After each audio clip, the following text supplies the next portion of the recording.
12 years 13 years of work.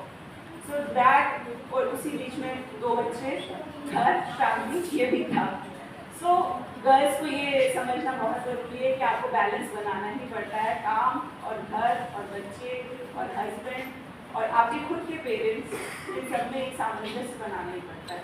We all women, we can completely agree with that and we should take that vow कि हम ये सब कर पाते हैं. शायद हमारी जगह कोई मेल होगा, I am not criticizing the male, उनकी अलग रिस्पॉन्सिबिलिटी और चैलेंजेस होते हैं, लेकिन हाँ इतना ज़्यादा मैनेजमेंट शायद भगवान हमें दे के भेजता है कि हम मैनेज कर पाते हैं. So that is how I started my journey. Now the come the entrepreneurship. So any girl can answer what is entrepreneurship? Any idea? कभी नाम सुना होगा, क्या समझ में आता है? आजकल बहुत सारे नाम इससे रिलेटेड आते हैं. एंटरप्रेन्योरशिप हो गया, यूनिकॉर्न हो गया, 1000 करोड़ बिजनेस हो गया, वो आता था ना शार्क टैंक, देखते थे आप लोग? तो क्या समझ में आता है एंटरप्रेन्योरशिप से? आज हमारा कॉन्टेंट उसी पे है.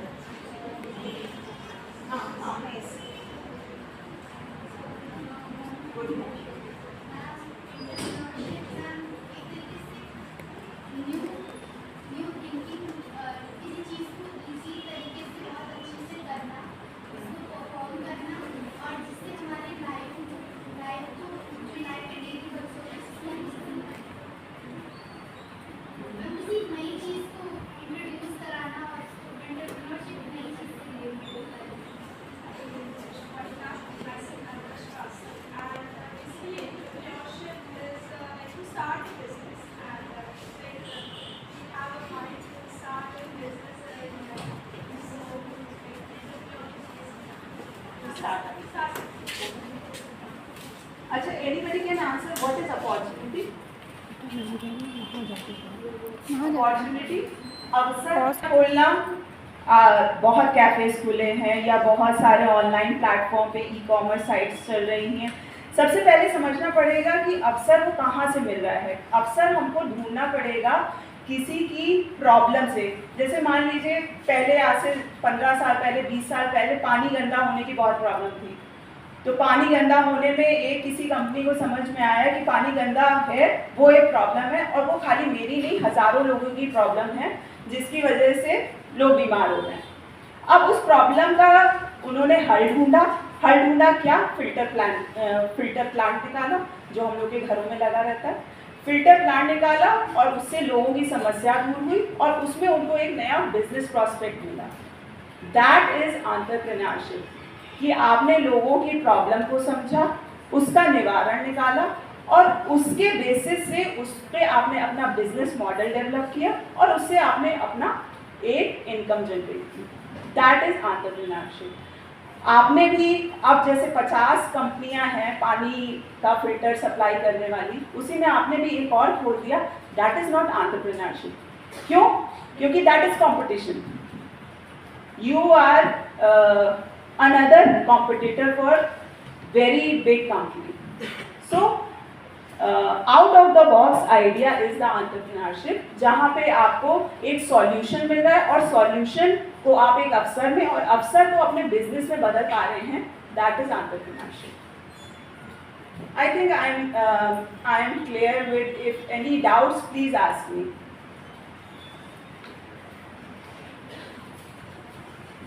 अब उस एंटरप्रेन्योरशिप में जैसे आपको लगता है कि हाँ ये एक बहुत बड़ी समाज में प्रॉब्लम है या घर में प्रॉब्लम है या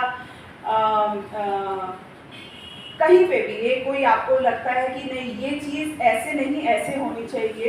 जैसे अगर आप लोग उनका सुनते हो, वो जिन्होंने भारत पे शुरू किया था या शार्क टैंक में जो आते थे लोग, उनकी जर्नी सुनते हो तो उन सबकी जर्नी ऐसे ही स्टार्ट हुई. सबको कहीं ना कहीं कुछ प्रॉब्लम नजर आई और उसका सॉल्यूशन निकाल के उन्होंने एक अपना बिजनेस डेवलप किया और उसको यूनिकॉर्न तक पहुंचा के लेके गए. यूनिकॉर्न क्या होता है? यूनिकॉर्न इज समथिंग कि जहाँ पे आपका बिजनेस बहुत ज़्यादा जब ग्रो कर जाता है और उसको कहीं ना कहीं से फंडिंग मिल जाती है. That is another step. लेकिन एंटरप्रेन्योरशिप की शुरुआत वहीं से होती है.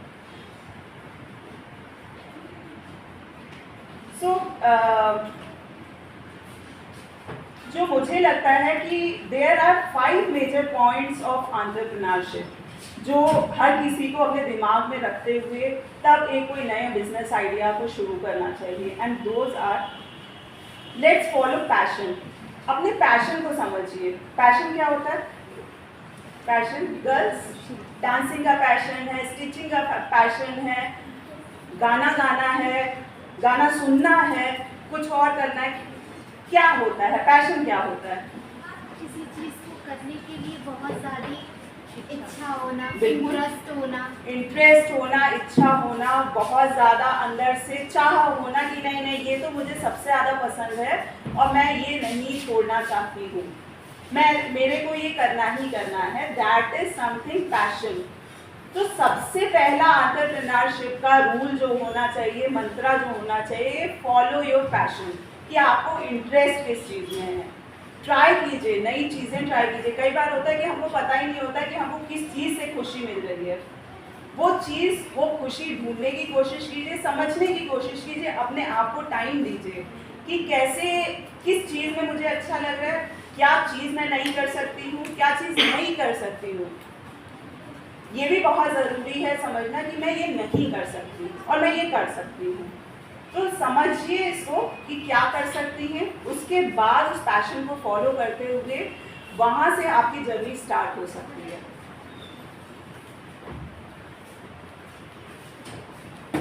Second point is from my side is focus on your निश। व्हाट इज निश?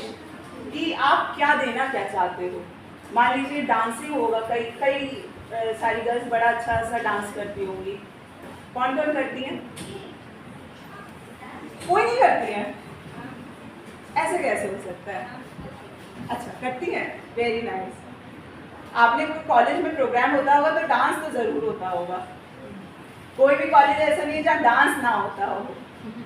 अभी डीजे लगवाइए मैम, सबसे ज़्यादा सारी लड़कियाँ नाचती नजर आएंगी। Anyways, so focus on your niche, perfect your product or service, learn from your customers. So that is the point कि आपने पहले अपने पैशन को समझा। मान लीजिए आपको लगता है कि डांस मेरा पैशन है और डांस में मुझे आगे बढ़ना है, तो हम कुछ रिदम ऐप डेवलप करेंगे या कुछ ऐसा डेवलप करेंगे कि जिससे गर्ल्स को, जैसे आजकल ऑनलाइन प्लेटफॉर्म पे भी डांस सिखाते हैं ना, Kathak, Bharatanatyam. So may be I will develop some app जिसमें वो ऐप हमें बताएगा कि भरतनाट्यम का ये स्टेप ऐसे नहीं ऐसे होना चाहिए, मुद्रा ऐसे नहीं ऐसे होनी चाहिए। वो ऐप मुझे सब कुछ सिखाएगा। आपका ये थॉट था कि मेरा डांस पैशन है और मैं एक ऐप डेवलप करूंगी जहाँ पे AI के थ्रू मुझे भरतनाट्यम और कथक और एनी फॉर्म ऑफ डांस मुझे सिखाया जाएगा। ये आपने एक बिजनेस आइडिया आपके मन में आया और आपने डेवलप करना शुरू किया। अब उसमें आगे कैसे बढ़ेंगे? तो सबसे पहले हम उस प्रोडक्ट पे काम करेंगे, उस ऐप को परफेक्ट बनाएंगे। प्रोडक्ट क्या है? वो ऐप है। वो ऐप बिकेगा, लोग सब्सक्राइब करेंगे, तभी ना पैसा आएगा। तो सबसे पहले उस प्रोडक्ट पे काम करेंगे, उस ऐप को परफेक्ट बनाने की कोशिश करेंगे। जैसे आजकल कई सारे जिम्स में भी होता है, वो लोग अपने जितने भी कस्टमर्स होते हैं उनको लॉगिन ID पासवर्ड दे देते हैं और उस लॉगिन ID पासवर्ड को आप डाल के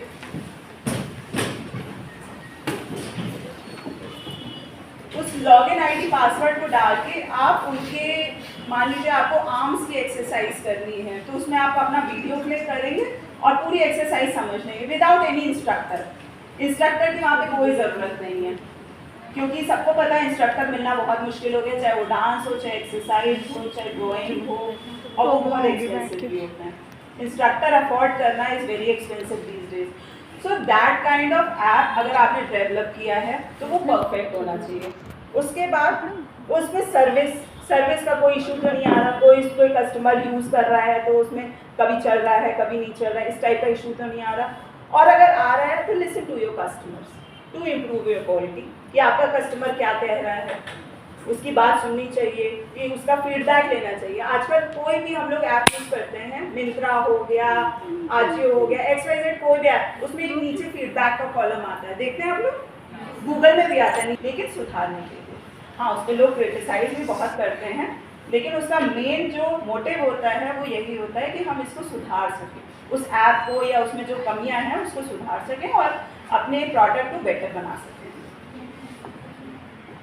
उसके बाद आता है थर्ड पॉइंट है trusted and talented team. Team work के बिना कुछ नहीं होता। आज यहाँ पे इतनी बड़ी आपकी फैकल्टीज़ की टीम बैठी है, अगर यहाँ पे एक टीचर हो तो शायद ये कॉलेज चलना असंभव जैसा हो जाएगा। Team work is the key for any organization. Team है तो सब कुछ है। तो हमेशा कोशिश करनी चाहिए एक ट्रस्टेड, जिस पे विश्वास हो सके, और एक टैलेंट, ये दो का कॉम्बिनेशन होना चाहिए। Trusted and the talented team should be there for anything, for any product, for any company, for any organisation, anything. Team has to be there. So एक बहुत अच्छी सी वो कोट है, let the girls sit down.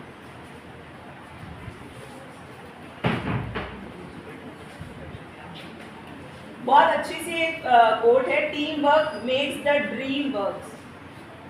Team का काम होता है तभी आपके सपने सच होते हैं। Team work makes the dream work. So this was the third point, trusted and the talented team. Fourth point would be embrace your failure. कोई ज़रूरी नहीं है कि आपने सोचा ऐसे ऐसे और ऐसे ऐसे ही हो जाएगा, कि आपने सोचा था कि भाई मैं ऐप लॉन्च करूँगी, उसके बाद जो हमारा डेवलपर है वो बीच में छोड़ के चला गया, वो कहीं और शिफ्ट हो गया, या उसकी शादी हो गई। इस शादी वाला तो हमेशा फैक्टर एक रहता ही है, वो चला गया या चली गई तो हमारा बीच में काम अटक गया, अब मैं कैसे करूँ, अब तो मैं बिल्कुल स्क्रैच पे आ गई, अब मैं कुछ नहीं करूँगी, अब मैं घर बैठ जाऊँगी। नहीं, ऐसा नहीं कीजिए। Embrace your failure. चला गया, हम दूसरा ढूंढेंगे, लेकिन जो हमने महीनों मेहनत की है उसको वेस्ट नहीं होने देंगे। अपनी जो फेलियर है उसको अपनी सीख बनाना है, उसको अपनी ताकत बनाना है, ना कि किसी और की वजह से या अपनी खुद की भी वजह से हमें पीछे चले जाना है। So always look up to it, and failure should be the key for success. एक सबसे पहला स्टेप ही होता है सक्सेस का फेलियर। यहाँ पे जितने आपकी फैकल्टीज होंगी या जितने भी डिग्नेटरीज होंगे, सबको कहीं ना कहीं कभी ना कभी फेलियर का तो झेलना ही पड़ा होगा। तो ऐसा नहीं है कि बिना फेलियर के आप आगे बढ़ जाते हैं। मैंने शुरू में आप लोग से शेयर भी किया था कि we started with 7 students. So 7 students के साथ सर्वाइव करना, but you have to keep the team. So you can understand कि how the process was so difficult and so rigorous. So failure is never, अब हो सकता है कि उस समय हम थक जाते हैं या लगता है कि नहीं कुछ नहीं हो पाएगा तो घर बैठ जाते हैं, लेकिन वो नहीं किया तो आज आगे निकल आए हैं। So that is how you should always look up to your failures, लेकिन don't look back.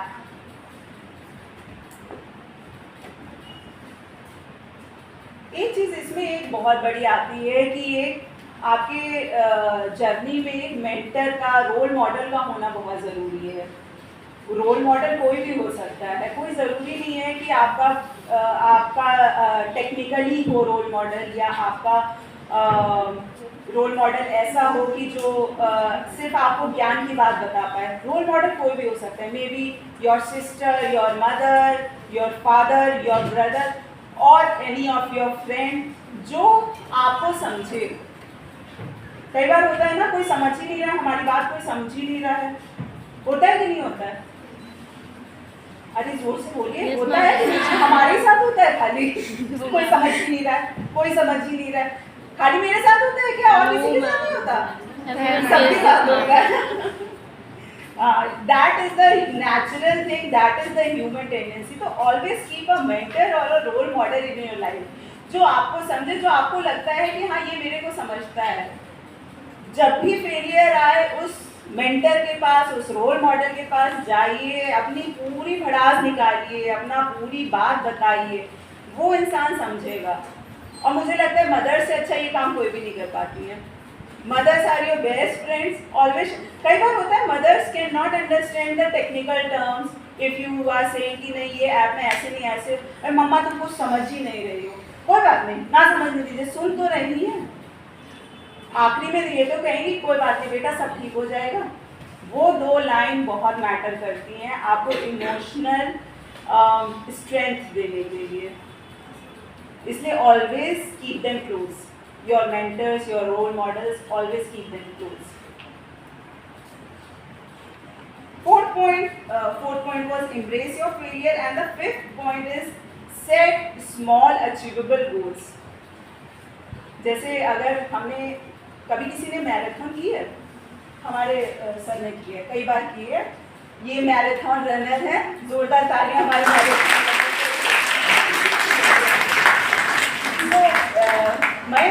Have you ever seen the target point from the beginning point? Marathon में कभी नहीं दिखेगा कि जहाँ पे आपको पहुँचना है, जो गोल जहाँ पे एंड पॉइंट होता है वो स्टार्ट पॉइंट से नहीं दिखता है। एंटरप्रेन्योरशिप में मैराथन जैसा टारगेट अपना बिल्कुल ना बनाइए, स्मॉल गोल्स, स्प्रिंट रखिएगा। स्प्रिंट जैसे होता है ना, 100 मीटर्स टारगेट दिख रहा है हमको सामने कि हमको वहाँ तक का भागना है। तो स्मॉल गोल्स, अचीवेबल गोल्स, जिससे आपको खुशी मिलती रहे, आप रिचार्ज होते रहें, बार बार आपको पता चलता रहे कि अच्छा अब हमने इतना कवर कर लिया, अब हमें इसके आगे जाना है, right? So this is the small steps कि अगर आगे जर्नी अपनी एंटरप्रेन्योरशिप जर्नी स्टार्ट करते हैं तो these are the small things which can be keep in mind. और वो कोई भी बिजनेस हो, आप मे बी आप कोई कल को आप बुटीक शुरू करते हैं तो उसमें भी ये नहीं कि मैं डायरेक्ट जो है सुष्मिता सेन के लिए या प्रियंका चोपड़ा के लिए कपड़े बनाऊंगी, नहीं। Let's start from the family, let's start from the your compound. So that kind of thing should be there, small achievable goals should be there. उसके बाद हमें बड़ा बड़ा टारगेट करना चाहिए।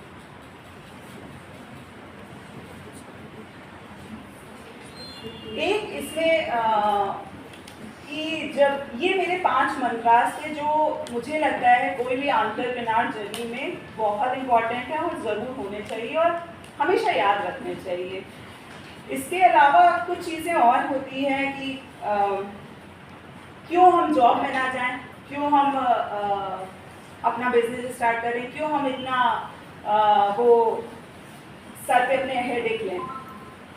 तो इसका एक सिंपल और लॉजिक ये है कि कई बार होता है कि हमको फ्रीडम चाहिए होती है, हम किसी के ऑर्डर्स नहीं ले सकते, हम अपना काम करना चाहते हैं। तो एक उसके लिए और एक सेल्फ अचीवमेंट के लिए entrepreneurship should be there, that journey you should go for that. So there is a saying, freedom of working for yourself, doing something you love and making living out of it is truly priceless. उससे जो achieve होगा वो priceless है, वो जो feeling achieve होगी और वो जो आप फाइनेंशियल इंडिपेंडेंस आएगी, that is priceless. So always keep it in mind that it would never go waste. आप हमेशा आगे बढ़ेंगी तो वो आपको बहुत ज़्यादा अंदर से प्रोत्साहन देगा, आपको हिम्मत देगा।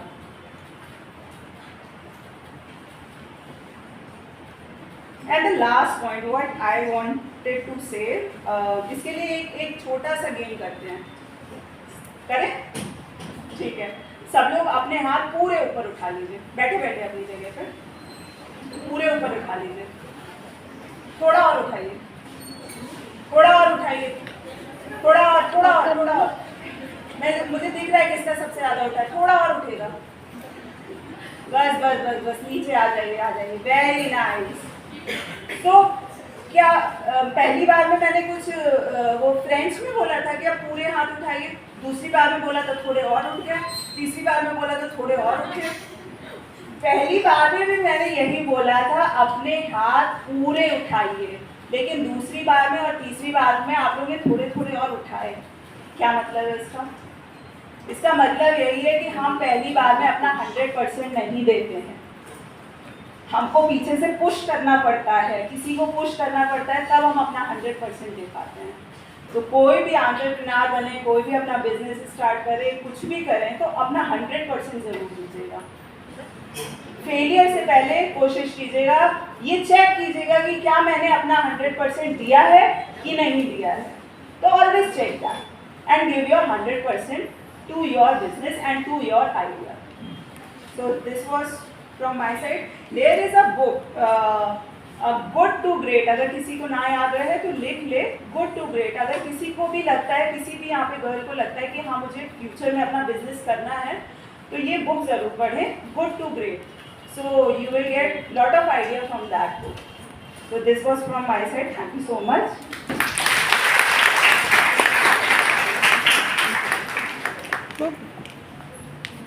Thank you so much, ma'am, for your inspiring words of wisdom. We are also thankful to you for spilling your beans on the key mantras to be a successful entrepreneur. And एक चीज़ तो बहुत sure हो गई कि entrepreneur बनने के लिए हमें IRR कैलकुलेट करने की ज़रूरत नहीं है, हमें रोल मॉडल्स की ज़रूरत है. Am I right? Yes. So with this session, now we'll move on to the next speaker for the session. Next speaker is Mr. Mayank Jain. He has a strong academic background when I start introducing him. An alumni of Narsi Monji Institute of Management Studies, alumni of Hansraj College, Delhi University, having served as an associate with Hewitt Associates, investment advisor with Edelweiss Capital. So when I start describing him, we would rather say empowering artisans and revolution in exports. So we are meeting Mr. Mayank Jain, who is a visionary entrepreneur. In a world where we are driven by profits and competition, Mr. Mayank is carving a unique path as an entrepreneur where he is dedicating employment opportunities, he is generating employment opportunities for our artisans. Now these artisans are across various clusters situated in India, including Barabanki, Varanasi, Surat, Jodhpur. He has also transformed the traditional exporter's role into a force for positive change. He has a diverse background in finance, consulting, strategy, and his journey has led him to establish BCMP Overseas, which is not only a manufacturer firm but also an exporter firm that uplifts the local communities and practices the sustainable methods of manufacturing. So I invite Mr. Mayank Jain to come up on the stage and share how his endeavors, how because of his endeavors he could overcome the challenges and how he could drive into a more inclusive world of exports. I welcome